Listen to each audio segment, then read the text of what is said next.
I put out a video last week, guys, of a question regarding the Call of Duty League, and it was what Call of Duty team has the highest ceiling. And so what I wanted to go ahead and do in this segment of the show is talk about, what I think here as far as that's concerned. We got a lot of comments, lots of people talking about it as far as from Reddit and even on YouTube that, there are a lot of people who think that the Chicago Huntsmen have the highest ceiling. Lots of people think the Dallas Empire after coming off of their win, but now going to 4v4. From 5v5 to 4v4, I think it's going to be a very, very interesting, to say the least, as to who's got the highest ceiling. But if you were to ask me, guys, Atlanta FaZe has the highest ceiling, and I'll tell you why. Number one for me, guys, is that they are such a young team, a young core team. And when you're going to 4v4, I actually think it works in their advantage from a as far as like from a speed type of, from the mechanics of like gameplay and such, Simp and some of these guys on FaZe, they play with such speed, and I think it really helps them making it 4v4. And I mean, you can make the argument that, obviously the Dallas Empire won fair and square, guys, and it's not even, wasn't even close at COD Champs, that they are the champions, and until that is taken from them, they are, obviously still the champs. But I got to say that they've got the highest ceiling long term, that being, Atlanta FaZe, because of how young they are. The core, most likely, unless there's a bunch of guys that are traded or something, obviously that could change. But if they're going to keep that core of players, they are going to be a force to be reckoned with moving forward, I would say, for at least the next few years. These are guys I don't think they're just going to fall off from one COD to another. Now, obviously, with each COD, guys, some players are better with certain CODs than others, but these guys are play at the highest level of Call of Duty.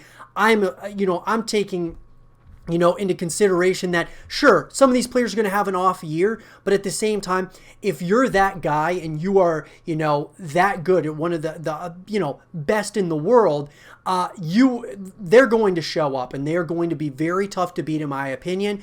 I think that this loss, actually, for Atlanta FaZe at COD Champs in 2020 actually is going to do wonders for them moving forward. Because number one, obviously, now they know what it's like to lose it, in COD Champs and get pretty much, destroyed at the end of the day against the Dallas Empire. But I think it's going to teach them, now they have that experience. They have that experience, right? Obviously, Simp has been there, done that. But at the end of the day, guys, these young guns that are on this team that just went through the bracket their first, pretty much really far their first time around, I think that this is going to work wonders for them because now they got the experience. Now, there's nothing like championship experience, which is exactly what Dallas Empire had, which of course, with Clayster and Crimsix. I would never bet against Crimsix in those situations when you're talking... a grand final of COD Champs. I'm not going to bet against him against, some young guns. But the question now lies is, can Atlanta FaZe get over that hump? And I absolutely think they can, because now they've got more experience. These guys could very well just get better, to actually be honest with all of you. So it's going to be interesting, right? There's going to be a lot of movement, obviously, with roster mania. There's already players that are moving around like crazy.